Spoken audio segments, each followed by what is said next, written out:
The power switch on my TIVA outdoor infrared heater had become sunk.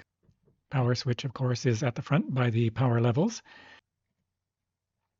To access the TIVAs, you have to use a little screwdriver and punch in that little silver area. And then work your way around the edge of the chrome where the black is.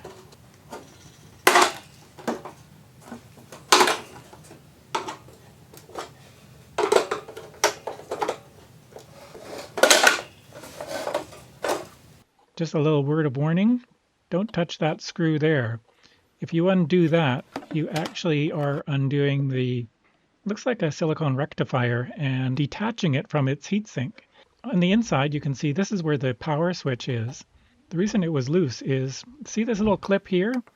Well, on the power switch side, that clip is not there. It actually was rolling around inside and fell out when I opened it up. So I put some crazy glue on that, clamped it up, and left it overnight.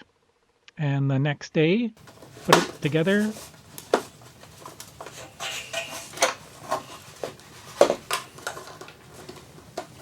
And I had to actually tap the top to get that little tab in, and it was good to go.